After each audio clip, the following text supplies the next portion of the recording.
Olá, minha Paraíba, muito boa tarde. Hoje, segunda-feira, dia 14 de agosto de 2023. Estamos abrindo a semana aqui, abrindo o programa. Dentro da programação, você que acompanha a programação toda, inteira da TV Arapuã. Que bom encontrar você aí com fé, com vontade, disposição de tocar essa semana aqui, que começa com essa segundona. Bom, centenas de prefeitos no Brasil todo estão se reunindo em Brasília a partir de amanhã numa mobilização para corrigir o que eles entendem como riscos para as receitas dos municípios no texto da reforma tributária que foi aprovada pela Câmara Federal e agora tramita no Senado Federal. O nosso convidado de hoje é o presidente da Federação das Associações dos Municípios da Paraíba, George Coelho, que vem falar um pouco conosco sobre esse tema, entre outros desafios dos prefeitos e das prefeituras aqui da Paraíba especialmente. E a gente ali atrás, uma confusão lá envolvendo uma moradora do município de Sapé, com o retorno do prefeito de Sapé, o Major Sidney, que o presidente da FAMUP, inclusive, vai comentar também sobre esse tema aqui no programa. Presidente George Coelho, muito boa tarde, muito obrigado pela sua presença aqui no Rede de Verdade. Para a gente começar, que mobilização especificamente é essa? O que é que vocês estão reivindicando? Boa tarde, Luiz Torres, boa tarde a todos os telespectadores do Rede de Verdade, Arapuã. Aqui, essa é a mobilização que nós temos amanhã, dia 15 e dia 16, será um chamamento para a gente discutir a reforma tributária no Senado Federal. Nós temos um problema aí que foi modificado alguns pontos da reforma tributária na Câmara. E não foi acordado isso, Luiz, com o movimento municipalista. Tivemos essa dificuldade e a gente hoje tem essa necessidade também de orientar todos, né, do movimento municipalista, a bancada federal, a bancada dos senadores, de levar esse conhecimento para que a gente faça uma votação que não venha a ter prejuízo. No primeiro momento, os municípios não estão com prejuízo, mas também não podemos deixar da forma como está. Certo. Para que as pessoas possam entender em como ele poderia vir e qual é o grande receio na prática do que está mexendo na reforma que pode impactar diretamente nos cofres municipais. Olha, Luiz, o primeiro era o IVA dual, era o PIS, CONFINS e o IPI, que seria distribuído com o ICMS e o ISS, né? E isso foi dividido, foi um ganho do movimento municipalista, ficou para os municípios o ICMS com o ISS. Isso dá um ganho, potencializa o valor do ICMS. Mas a distribuição que nós tínhamos combinado com o relator e o movimento tinha combinado, que seria de 60%, né, para o índice populacional, 35%, e aí você deveria ter 10%, que isso aí já é da educação, com mais 25% com a lei da Assembleia, e aí era um conjunto que nós iríamos trabalhar com todas as assembleias para ver os valores dos municípios receber, e 5% isso aí é para todos, tanto do menor ao maior, que é a taxa normal de todo o valor. E lá na relatoria ficou diferente, ficou 85% pelo índice populacional, né? E ficou apertado para todo mundo, porque só ficou 10% para a educação e 5% o valor total. Quer dizer, isso aí e teve um município que teve perda de população. Exatamente, mas aí o município... Não, pelo índice populacional, certo, os valores a receber. E é isso que nós queremos mudar. Teria mais ou menos uma previsão já do impacto de um prejuízo como esse, Jorge? Falando em números, falando financeiro, não, em média, o que é que os prefeitos perderiam aqui na Paraíba? Olha, no município da Paraíba tem alguns municípios que deixam de ganhar. E o município mesmo que perde é a capital, João Pessoa, né? Aos que tem de 222, 223 com a capital. Agora, nós vamos pegar amanhã esses dados concretos, a CNM vai apresentar para todo o Brasil, para todas as federações, em todos os estados, o dado concreto dos municípios. Aqueles que deixam de ganhar, os que perdem, os que vão ganhar. Quer dizer, essa é a nossa luta, nós não podemos perder recursos dos municípios, porque a reforma tributária, Luiz, ela foi falada há 30 anos, ela está querendo ser resolvida com 1 ano. Não pode. Tem que ser bem discutida. Agora, você tem um debate sobre a questão da mudança na forma de cobrança de impostos no Brasil, e a reforma quer atingir isso, quer desburocratizar, tornar mais transparente e tudo. Pelo texto da reforma, você olha para o Pacto Federativo, União, que vocês sempre brigaram, União, Estados e Municípios. Tem alteração que é significativa ou, no máximo, vocês estão correndo para não terem prejuízos? Mas, afinal de contas, nesse debate sobre o bolo tributário, os municípios conseguem vislumbrar algo melhor ou não? Não vai haver aumento no bolo tributário. Os municípios continuarão com a mesma porcentagem do bolo tributário, a União continua com a mesma porcentagem dos estados. Eles estão fazendo uma modificação na área de cobrança dos impostos. Então não tem debate sobre correção dessa distorção que vocês consideram distorção? Distorção. Eu acho que o governo federal fica com 59%, né? Os estados com 22% e os municípios com 19%. Nós queríamos, sabe quanto? Se fosse fazer justiça ao Pacto Federativo, não precisava da reforma tributária, não. Coloque 5% para os municípios, da divisão do bolo tributário, que você vai resolver os problemas. Vamos repetir aí para as pessoas entenderem. De tudo que a União, que se arrecada no Brasil de imposto, quando vai distribuir para que governo federal, governos estaduais e municípios, como é que fica? A União fica com 59%, os estados com 22% e os municípios com 19%. Certo. É uma injustiça com os municípios, onde tudo começa, onde tudo está, onde tem os problemas do dia a dia. Os problemas do dia a dia, quem toma conta da saúde do Brasil é os municípios. A atenção básica está nos municípios. E o que a gente prega no Pacto Federativo era que os municípios ficassem com 5% a mais do bolo tributário. E isso, com toda certeza, resolveria o problema de recursos dos municípios. É isso que nós pregamos. Agora, na reforma tributária, do jeito que está hoje, ela não modifica nada, não. Pelo contrário, o governo está querendo ficar com mais imposto. Agora, Jorge, para a gente entender, hoje fazendo uma leitura, uma análise do quadro dos municípios da Paraíba, você consegue distinguir os que estão em situação mais delicada e outros que não? Talvez a mudança por exemplo, a região dos municípios que está recebendo ali investimento de empresas privadas de energia eólica, energia solar.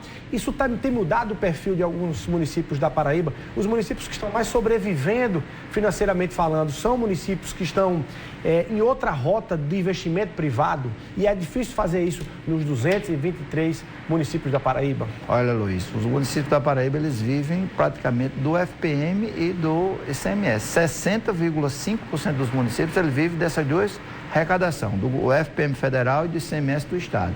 Né? Alguns municípios aí tem, como Boa Vista, que tem a questão da mineração. Os municípios que vivem na região que está hoje polarizando, como Santa Luzia, São José de Sabugi, energia solar, e está crescendo muito, você vai ter um boom ali de investimentos que você vai gerar mais ICMS. E outros municípios que também têm arrecadação própria. Agora, a dificuldade dos demais é em cima só do recurso que recebe. Por exemplo, esses municípios da ponta aqui, na divisa de Pernambuco, como Riacho de Santo Antônio, Barra de São Miguel, Caraúbas, ali Alcantil, aqueles municípios ali, muito mais ali na Tuba, eles estão começando a trazer do estado de Pernambuco o quê? O reflexo da fábrica a Texo, aquilo que Santa Cruz, Toritama, Caruaru, Surubim, tudo tem, eles já estão trazendo para aquela região. E o que é que está acontecendo? Está tendo uma condição melhor para as pessoas, porque estão virando mini fábricas e mini empresários para que eles comecem a trabalhar e ter o poder. Transforma o perfil e tenha menos dependência do poder público. E o prefeito aí, ele tem uma condição de melhor arrecadação. Então, você está dizendo que 65% dos municípios da Paraíba... 60,5%. 60,5%. Quase 61%. Dependem, único exclusivamente, do FPM e do ICMS. Desse repasse. E aí, como ele primeiro fica numa dependência extremamente, com a margem de investimento praticamente zerada. Qual é o retorno do governo Lula ao longo desses 7 primeiros meses aí do governo em relação diretamente aos municípios? Está desejando, a desejar. Está deixando? Está deixando. Por quê? Qual é a realidade? Não está repassando aqueles valores institucionais que os municípios têm direito. Para você ter uma ideia, temos aí do ano de 22 as emendas que para os municípios, aquelas que são principalmente da saúde, 70%, só 20% foi liberado. Né, os municípios estão passando por uma dificuldade e essas novas emendas impositivas, extra-orçamentárias, emendas especiais também não está sendo cumprido. O governo está deixando a desejar para os municípios, não só da Paraíba, como do Brasil todo. Eu não estou entendendo o que é que está acontecendo, porque os municípios, eles têm direito a esse recurso. Um exemplo, Luiz. São verbas carimbadas, digamos assim. São verbas carimbadas, verba de parlamentares que passaram, verbas orçamentárias, verba de ministérios. Você tem uma ideia, tem prefeitos que fez a licitação, fez a ordem de serviço, porque estava na dependência do dinheiro chegar pela Caixa, para fazer tudo isso, e até hoje o dinheiro não chegou, Luiz. Faz 6 meses que o prefeito fez isso. E a Caixa não libera o dinheiro porque o recurso não chegou. Quer dizer, o prefeito está em final de mandato, muitos estão em final de mandato. São 53 20% de prefeitos que vão para a reeleição e 47% que vão para a sucessão. Quer dizer, querendo terminar a obra e não tem a condição. Portanto, o governo não sei o que é que está entendendo. E vocês têm batido na porta lá em Brasília, nesse sentido? Qual é o retorno que o governo federal tem dado? O que é que está acontecendo? Há 60 dias atrás, fizemos uma reunião com todas as federações estaduais do Brasil, junto com a CNM, e o presidente Lula, o ministro institucional Alexandre Padrilha, com o ministro Rui Costa, enfim, a turma do governo, e ficou claro lá a nossa reclamação, o nosso pedido, e o próprio ministro Alexandre Padrilha disse que até agosto seria tudo isso resolvido, e até agora não foi repassado nada. A gente está aí com a condição aí dos municípios com pires, não, com prato de sopa na mão, querendo o que é de direito e não está recebendo. Ou seja, o que se estava ruim, está pior. É uma leitura que você pode fazer. Mais ou menos isso. E aí, claro, isso independe da questão eleitoral, ninguém vai usar isso. De forma alguma. Mas, de certa forma, o governo Lula, né, teve ali uma votação forte na maioria dos municípios da Paraíba, né, na eleição de 2022. Havia uma expectativa nesse sentido. Da Paraíba, do Nordeste. Nordeste como um todo. E a ponta mais fraca é o município. Da federação é o menor. Né? Portanto, eu não estou entendendo justamente o que está acontecendo com o governo federal, porque não está repassando e nem tem a condição também, Luiz, de dar uma resposta positiva até agora o momento. Pelo contrário, os prefeitos estão sofrendo. Esse também me parece que é um debate em relação ao recurso para o pagamento do piso dos enfermeiros, não é isso? Em relação aos municípios. Qual é o quadro hoje na Paraíba em relação a isso? Não tem como, Luiz, nenhum município da Paraíba pagar o piso. Primeiro que os valores para pagar o piso no Brasil inteiro são cerca de 10,5 bilhões, Luiz. Para o pagamento só de municípios, 5.570 municípios. Para os estados, 8,8. O governo federal tirou 7,3 bilhões para o pagamento do piso, 4 para os estados e 3,3 para os municípios. Não paga, nenhum município vai ter condição de pagar, Luiz. E outra coisa que é grave, isso é algo muito importante, a categoria merece, foi o piso, foi votado, ele merece receber. Agora o recurso não tem, você só paga a despesa com receita. E nessa mobilização de amanhã e quinta, está lá a PEC 2522, que os parlamentares podiam, eu faço até um apelo aqui, já fiz a bancada, para que eles votem essa PEC, né? Vota essa PEC o mais rápido possível para que os prefeitos recebam 1,5 FPM a mais para o pagamento só do piso. Jorge, você falou aí nos parlamentares, falou nessa questão da expectativa por recursos, liberação de recursos do governo federal, alguns deles de emendas impositivas, não é isso? Existe uma nova modalidade, que é a modalidade da tal emenda especial, que a gente tem cunhado como imprensa, como emendas PIX, que tem transformado o deputado, o senador ali, me parece que é mais forte do que o próprio Poder Executivo, do que a própria União. Vocês, prefeitos, têm gostado desse modelo? Fica mais fácil com o deputado podendo pegar um recurso e dizer, olha, prefeito tal, tome tanto, prefeito X, tome isso. Essa emenda PIX, vocês estão se sentindo mais dependentes, eleitoralmente, inclusive, dos deputados e senadores, ou vocês aprovam, ela tem sido a tábua de salvação aí para os prefeitos? Mas é a melhor emenda que tem, porque colocaram o apelido de PIX, porque é uma emenda que é direta para os cofres públicos do município. Não é uma emenda que passa pela Caixa Econômica. Como está achando que vai para o bolso do prefeito? Não vai, não vai. Toda essa emenda, é emenda especial. Toda essa emenda, Luiz, ela tem que ser cadastrada, Luiz. Ela tem que dizer para o que é que vai ser gasto. Agora, a transferência é direta para a conta da prefeitura, para o convênio. Isso facilita. É como eu disse aqui, tem convênio na Caixa Econômica, os prefeitos estão aí sufocados há quase 6 meses. Mais de 6 meses sem a liberação dos valores. Se tivesse transferência direta, o prefeito já estava executando a obra, já estava fazendo a obra, porque o dinheiro entrou na conta da prefeitura. E era esse modelo que vem desde o presidente Temer, que era o melhor que estava funcionando, direto, fundo a fundo, né? Conta a conta. E os deputados hoje é quem mais cobra, Luiz. Sabe quem é que mais cobra? É os deputados e os senadores, porque quando eles colocam lá uma emenda para uma reta escavadeira, para uma patrol, para um serviço de uma escola, coisa, ele cobra do prefeito, olha, aquele dinheiro entrou, já está fazendo a obra, já comprou a máquina, vamos lá entregar para a população, é isso que está acontecendo. E cobra do governo federal, porque ele quer que a emenda dele seja liberada também. Claro, ele tem a emenda impositiva e as emendas especiais, isso não está acontecendo. Bom demais. Jorge, você já foi prefeito, inclusive, eu quero que você me dê uma opinião sobre um caso de Sapé, um episódio lamentável envolvendo aí o prefeito de Sapé. Queria que você desse a sua opinião em relação a essa leitura. Olha, isso aí é uma mulher lá, moradora de Sapé, que se diz ex-primeira-dama lá do município, que num shopping aqui da cidade, fez abordagens aí, usou palavras agressivas contra o prefeito Major Cid. Ele estava lá com a família dele, estava passeando no shopping e a mulher gravando o vídeo, gerando aí, ó. Vamos ouvir um pouco para depois a gente ouvir o prefeito, que falou muito em relação e criticou muito. O